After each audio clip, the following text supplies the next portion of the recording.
Assalamualaikum warahmatullahi wabarakatuh.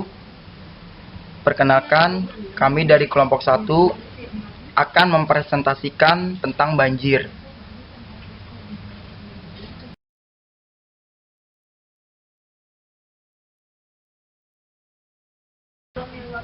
Presentasi ini disusun oleh pertama Arbain Darmawan, NPM 2019 13500 314. Kedua, Ardiansa Saputra, NPM 2019 13500 395. Ketiga, Citra Kusuma Dewi, NPM 2019 13500 394. Yang keempat, Evantus Sufandi S, NPM 2019 13500 293. Yang kelima, Firanita Firdaus, NPM 2019 13500 455.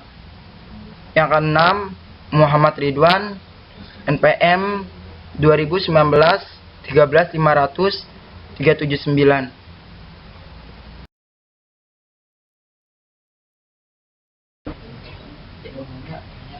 Pengertian banjir. Banjir adalah peristiwa terbenamnya daratan oleh air. Peristiwa banjir timbul jika air menggenangi daratan yang biasanya kering. Banjir pada umumnya disebabkan oleh air sungai yang meluap ke lingkungan sekitarnya sebagai akibat curah hujan yang tinggi. Air banjir juga membawa lumpur berbau yang dapat menutup segalanya setelah air surut.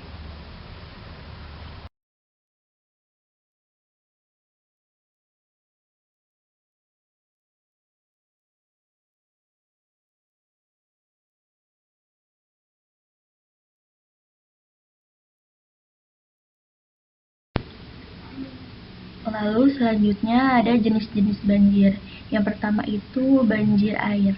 Banjir ini sering melanda beberapa di daerah di Indonesia, disebabkan oleh hujan yang ditambah dengan meluapnya air sungai atau selokan, sehingga membuat permukiman atau daratan tergenangi air. Lalu yang kedua, banjir rob atau air laut pasang. Banjir rob adalah banjir yang disebabkan oleh air laut yang naik ke daratan saat pasang. Banjir ini terjadi ketika daratan suatu daerah lebih rendah dari air laut. Banjir rob juga terjadi karena bertemunya air laut dan aliran sungai. Air pasang menahan aliran sungai sehingga meluap, tanggul jebol, dan menggenang di daratan. Lalu yang ketiga, banjir bandang.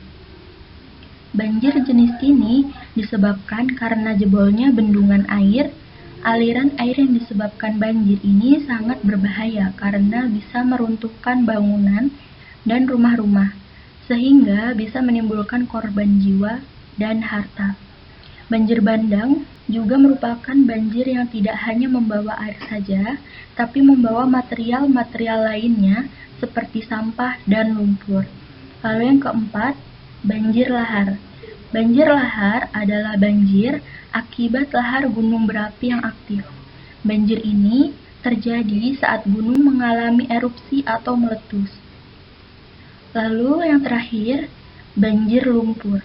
Banjir lumpur adalah banjir yang membawa muatan lumpur.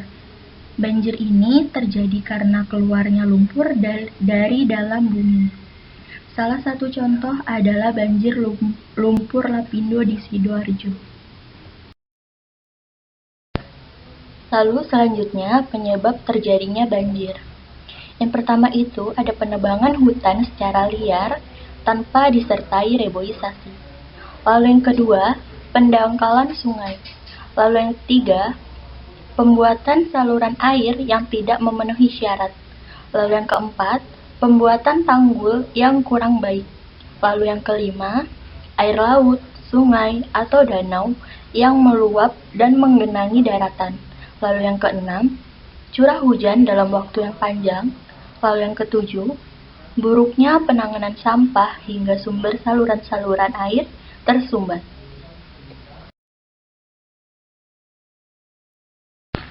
Hujan dengan intensitas yang tinggi kerap kali membuat daerah di DKI Jakarta ini menjadi banjir. Nah, pada slide ini kami akan menjelaskan bagaimana sih cara-cara untuk mencegah banjir. Yang pertama yaitu menanam banyak pepohonan agar air hujan tidak langsung mengalir ke sungai, tetapi tertahan pada akar pepohonan. Yang kedua, mengolah sampah dengan benar, salah satunya yaitu dengan tidak membuang sampah ke sungai atau jalanan yang dapat membuat saluran-saluran air yang ada. Kemudian yang ketiga, membuat sumur resapan. Ini merupakan cara yang efektif untuk daerah perkotaan yang minim akan lahan kosong. Namun sayangnya karena biaya pembuatannya yang mahal, sedikit sekali warga ataupun pemerintah setempat yang membuatnya. Kemudian yang keempat, membuat resapan biopori di dalam tanah. Biopori sendiri merupakan pori-pori berbentuk lubang yang terbentuk oleh aktivitas organisme tanah dan pengakaran tanaman. Kemudian yang kelima, membuat tembok penahan luapan air laut. Membuat tembok penahan luapan air laut ini perlu diingat bahwa banjir bukan hanya terjadi akibat hujan, namun juga dapat terjadi akibat luapan air laut.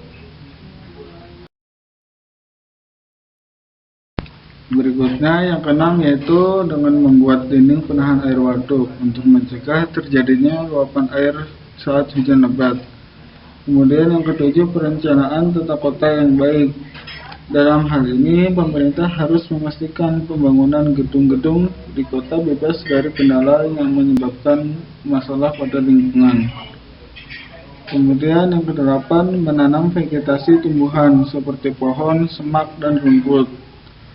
Hal ini perlu dilakukan khususnya oleh masyarakat di dataran rendah. Dengan menanam banyak pohon vegetasi, tumbuhan bisa mengurangi debit air dan mencegah terjadinya erosi. Kemudian yang kesembilan, pengetahuan dan kesadaran masyarakat mengenai penyebab dan bahaya banjir. Salah satunya adalah menjaga dengan baik sistem drainase atau saluran air. Kemudian yang terakhir adalah menyediakan tempat penahan air. Tempat penahan air ini dapat dibuat dalam ukuran kecil yang kemudian dihubungkan ke saluran air. Tempat ini digunakan untuk menampung atau menyimpan air hujan untuk sementara waktu.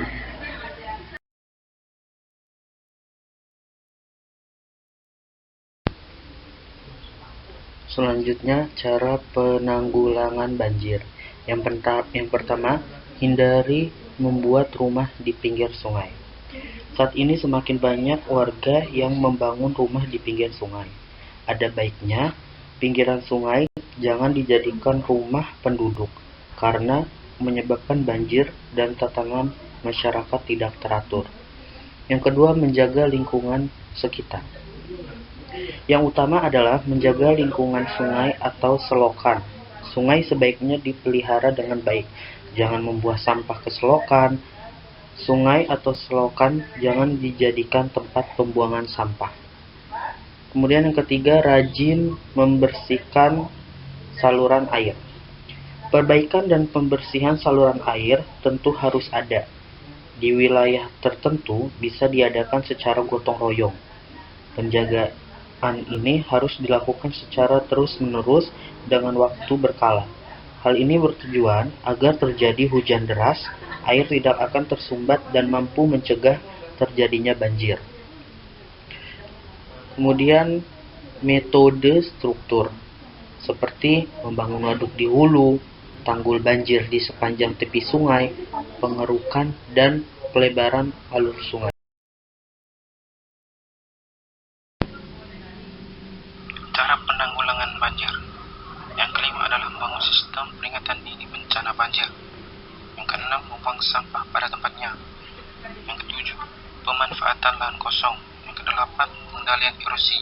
Dan yang kesembilan, partisipasi masyarakat dalam penanggulangan banjir dan konservasi.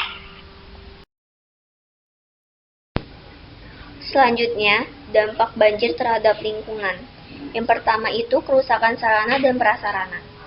Bencana banjir bisa menimbulkan kerusakan sarana dan prasarana, karena banjir yang menerjang bisa merusak rumah penduduk, gedung, kendaraan, dan juga merusak fasilitas sosial. Yang kedua itu melumpuhkan jalur transportasi. Banjir yang meluap hingga di jalanan dapat menimbulkan masalah. Salah satunya adalah lumpuhnya jalur transportasi, sehingga warga baik pejalan kaki ataupun pengguna kendaraan tidak bisa melewati, dan tentu hal ini akan menimbulkan kerugian.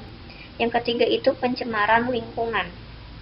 Luapan air karena banjir akan membuat lingkungan menjadi kotor, dan tidak sedikit sampah yang berserakan. Tentu hal ini akan mencemari lingkungan dan juga menimbulkan berbagai macam penyakit. Yang keempat itu pemicu tanah longsor. Semakin deras hujan turun, maka semakin tinggi air banjir yang menyebabkan tanah dan jalanan terkikis dan dapat menjadi longsor. Yang kelima itu masalah kesehatan. Ketika air kotor dalam jumlah banyak menggenang, masalah kesehatan pun tidak dapat dihindari. Beragam wabah gangguan kesehatan lebih mudah menyebar dan menyerang siapa saja, khususnya kaum lanjut usia dan anak-anak. Yang keenam itu kerugian ekonomi. Terjadinya kerusakan pada rumah dan barang-barang yang ada di dalamnya ternyata menimbulkan kerugian ekonomi. Di beberapa daerah yang merupakan tempat strategis, bahkan bisa memperlambat perputaran roda ekonomi. Yang ketujuh itu sulitnya air bersih. Apabila banjir datang, jumlah air bersih pun otomatis berkurang. Padahal, air bersih sangat dibutuhkan dalam keadaan seperti ini. Yang terakhir itu munculnya korban jiwa. Adapun dampak negatif banjir yang paling parah, yakni munculnya korban jiwa. Hadirnya korban sebagai dampak banjir bandang seringkali dikarenakan terseret arus atau luapan air yang tak terprediksikan.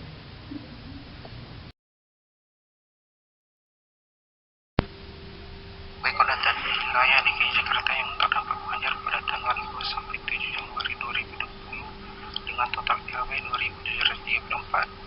Pada tanggal 2 Februari, dengan ketinggian permukaan air lebih dari 150 cm, terdapat 20 RW yang terkena banjir. Pada ketinggian permukaan air dari 71 sampai 150 cm, terdapat 155 RW yang terkena banjir. Pada ketinggian permukaan air dari 31 sampai 70 cm, terdapat 135 RW yang terkena banjir. Dan pada ketinggian permukaan air dari 10 sampai 30 cm, terdapat 125 RW yang terkena banjir. Jika melihat sebaran banjir menurut ketinggian, rata-rata ketinggian banjir Jakarta yaitu 31 sampai 70 cm.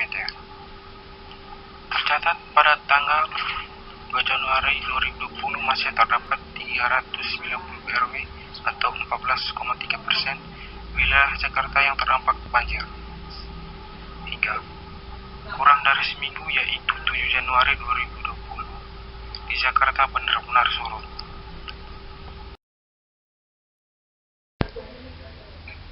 Kemudian data banjir DKI Jakarta tahun 2020 menurut CNN Indonesia. Pada bulan Januari 2020, dari 390 RW di 151 kelurahan dari 35 kecamatan, sebanyak 83.406 terdampak dan 36.445 warga yang mengungsi di 269 titik dan 19 orang meninggal. Waduh, ini nggak bisa di... Oh, ini.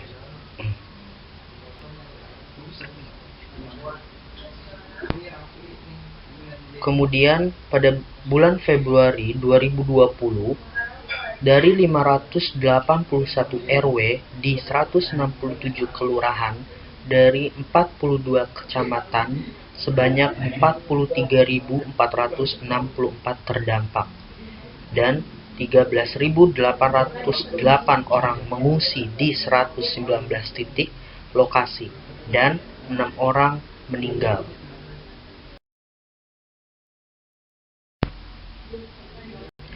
Sekian dari kelompok kami, kurang lebihnya mohon maaf. Wassalamualaikum warahmatullahi wabarakatuh.